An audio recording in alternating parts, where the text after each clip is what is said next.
former governor of Lagos State and national leader of All Progressives Congress APC, Bola TINUBU, has thrown his weight behind ongoing protests against the activities of Special Anti-Robbery Squad (SARS) recently banned by police authorities. He, however, called on the protesters to end the protest, saying, "You have made your point and government has made its commitment to you. Please call off the protest and give the government a chance to implement your demands." In a statement he personally signed, TINUBU said Nigerians, especially the youth, have democratic rights to speak up against any ill in their domain, insisting that there was nothing wrong in demanding for the reform of the police. He, however, urged the protesters to act within the law of the land, warning against taking steps that would be in contravention of the constitution. The APC leader said the protest should serve as an opportunity for his party to look at some of the things it is not doing well and amend them. He said, "For the past 12 days, our country has witnessed massive protests by youth in different cities, which were ignited by widespread disenchantment with the gross human rights abuses, including torture, extortion, harassment, intimidation, and even extrajudicial killings of Nigerians by members of the disbanded Special Anti-Robbery Squad (SARS). The demands for fundamental police reforms by the protesting units are in pursuit of our aspiration in our national anthem to build a nation where peace and justice shall reign. Justice, as one of our greatest writers has memorably noted, is the first condition of humanity. A society where those who are paid from the public purse to protect the lives and property of the people become themselves threat to the liberty, safety, and dignity of the people, where human life is difficult to distinguish from Thomas Hobbes' state of nature, solitary, poor, nasty, and brutish, is not one fit for free and decent people to live in. Such impunity and lawlessness are incompatible with the values and tenets of a democratic society governed by the supremacy of the rule of law. It is impossible for anyone truly committed to the rule of law, democracy, and good governance to be opposed to the concern and demands of the protesters. There is no way that any society can make meaningful progress without the enthronement of these values. The protesters have, for the better part of the commencement of their civil action, conducted themselves with an admirable sense of responsibility, restraint, and maturity. This is commendable. Indeed, the high level of organization demonstrated by the protesting youth shows its new level of consciousness of the capability of a vigilant civil society, as well as of the efficacy of people's power. This can only ultimately strengthen the country's democratic evolution and sustainability.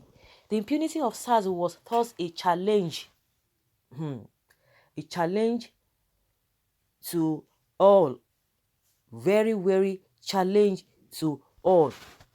Well, the youth have responded positively and courageously to and has triggered the commencement of the fundamental reform of the country's policing system. But then, the protesters must admit that the President Muhammadu Buhari administration has acted with commendable dispatch by not only scrapping SARS but also accepting the 5-point demand that triggered the protest. This shows a laudable sensitivity to the grievances of the youth. It is only fair that the government must be given the chance to implement the reforms demanded by the protesters. This can certainly not be done instantaneously by the waving of a magic wand. If government had not implemented promised reforms in the past, the swiftness with which it has responded to the demands of the protesters this time around shows that there is a positive change by the government, both of attitude and of a new sense of urgency. The protesters have made considerable gains within a very short period, but they should also be careful not to fritter away such gains due to lack of moderation and strategic thinking.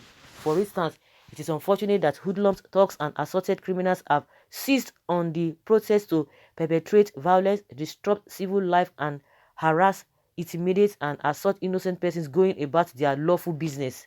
The intent of the organizers of the protest is to achieve stated objectives on police reform, which the government has in principle accepted. It can certainly not be their motive to cause generalized anarchy or effect regime change.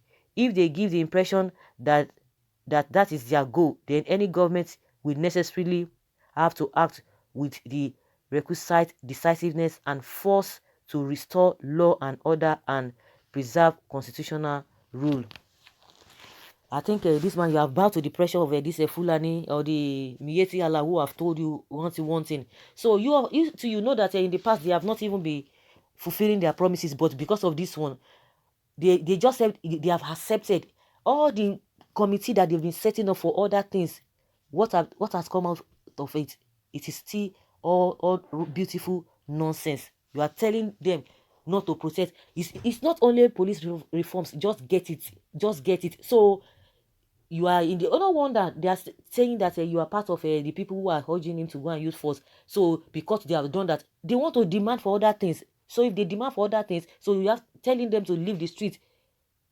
Of course, I don't understand what this man is saying. Because of course, you don't expect him to say more than or outside what he has said. That is just what he has to say. But to me, I believe that he has bowed to the pressure of this MIYETTI Allah group that threatened him that he should go on. They have told him, go and handle people in Lagos. He's coming to tell us what. Well, TINUBU, you single-handedly, with your greed and selfishness, brought Nigeria to his knees. May posterity judge you and everything you hold dear. Talk about political class emolument, which is destroying our country and economy and keeping the masses in poverty, blocking job creation.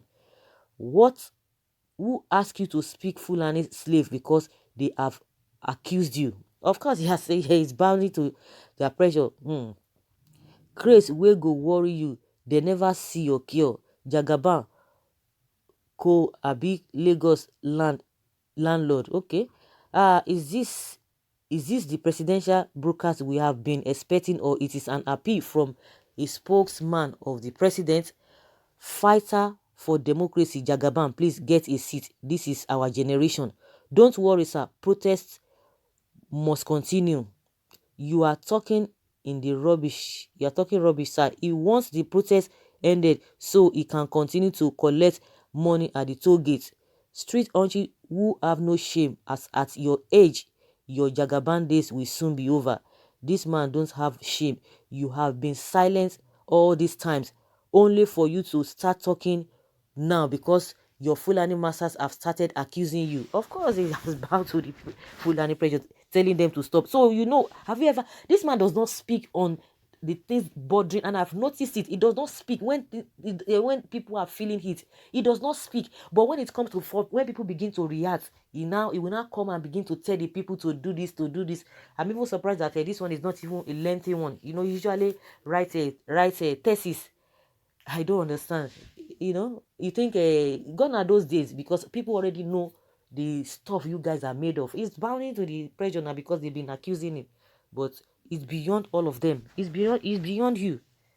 Oga, it's really, really beyond you. So guys, let's hear your opinion concerning what TINUBU is asking the masses to do now, especially the Lagosians.